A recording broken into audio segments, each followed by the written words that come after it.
Hello, my amazing Algebra Half students. This is Mrs. A, and I love math.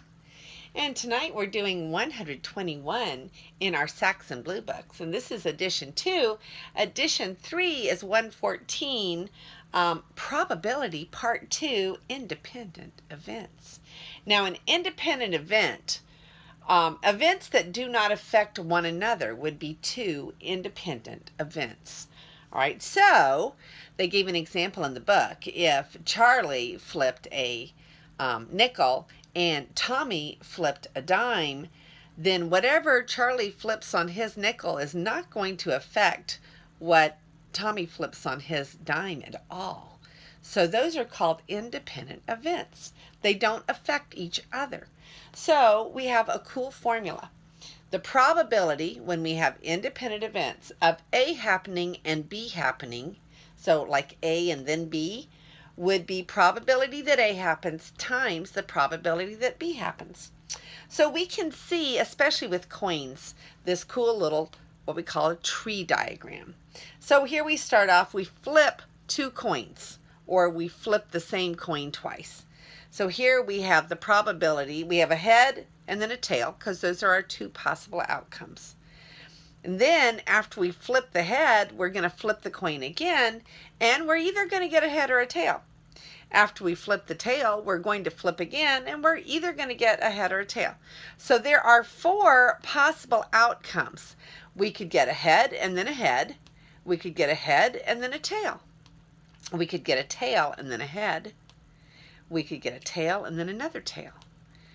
Each one of these has a probability of 1/4. Now, how do I know that? Because the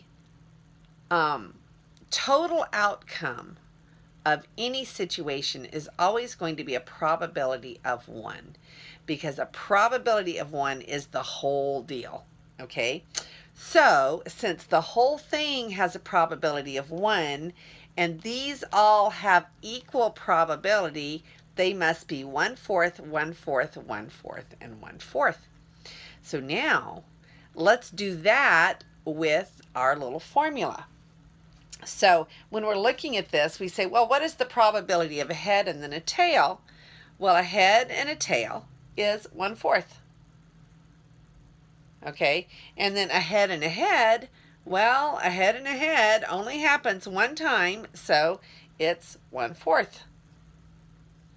Okay, so if I'm looking for the probability of a head and then a tail, it would just be 1/4. But what if I said, I just want the probability of one head? Okay, it doesn't matter whether it's a head-tail or tail-head.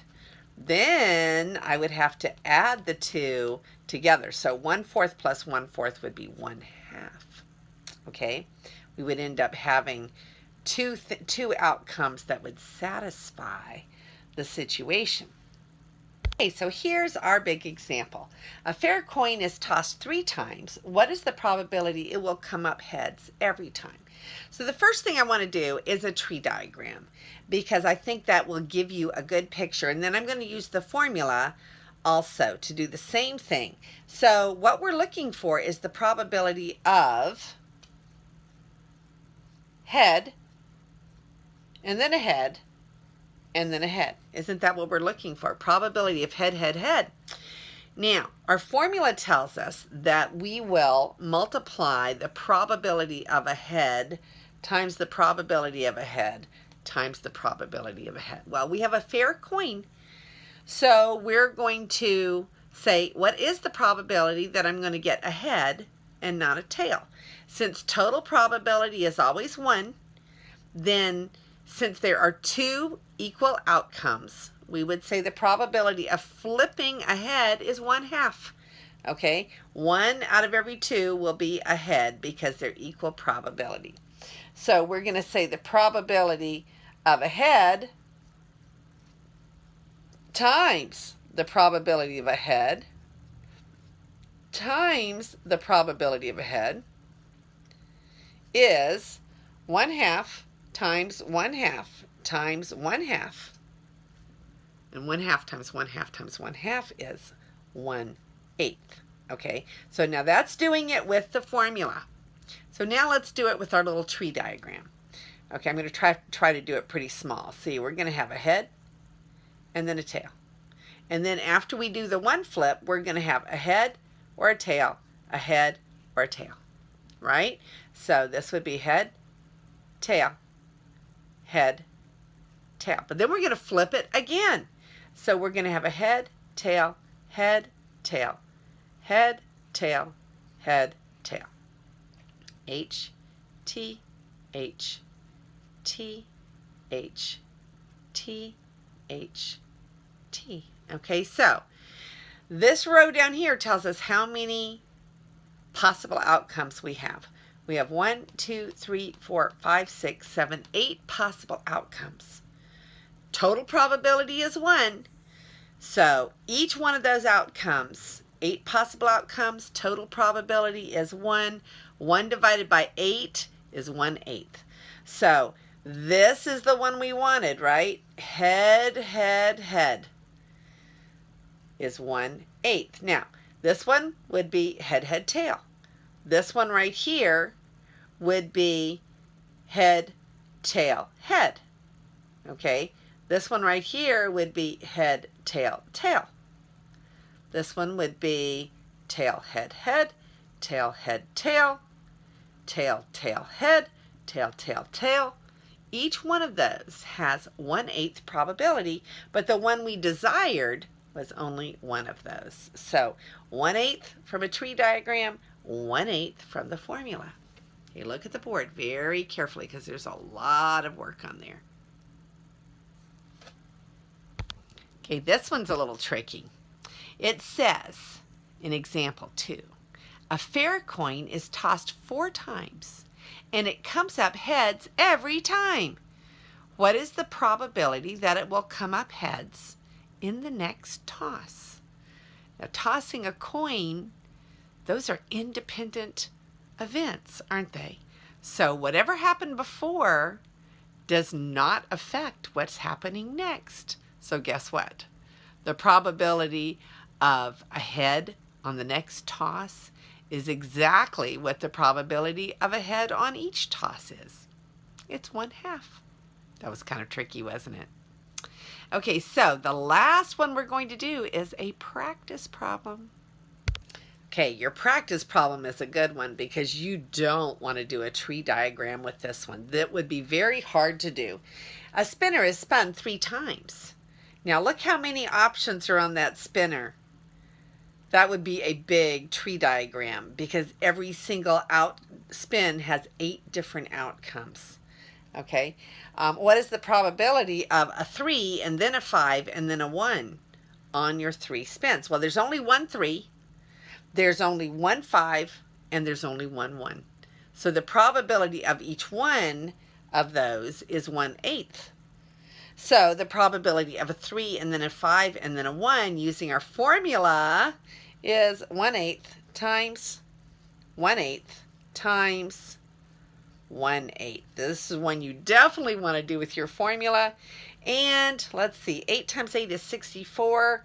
64 times 8 again is 48, 51, 512. So 1 out of 512. That is a very low probability, right? Because the number on the bottom is really big. That means the number is very, very small. We have one more practice. All right, this is our last practice problem. The spinner is spun twice. What is the probability it will stop on either 3 or 5 the first time and will stop on 2 the second time? Now, we have a little bit more complicated now because we're going to do the formula because remember that's a lot of writing on a tree diagram. Either 3 or 5. How many ways can we get a 3 or a 5? There's a 3 and a 5. So if that has 1/8 and that has 1/8 probability, we add them together because we could let either one of them happen. So if it's this one or this one, we add them together. So 1/8 plus 1/8 is 2/8, but 2/8 is 1/4. So we have 1/4 of a probability that we're going to get the 3 or the 5. Okay, so we're going to say this is probability 3 or 5, comma, 2. So on the first spin, it's a 3 or a 5, which increases our probability. And then the second spin, it's just a 2. So remember, we multiply these two together. There's 2 ways to get this one. So there's 2/8, which is 1/4. And then there's only one way to get a 2. So that's 1/8.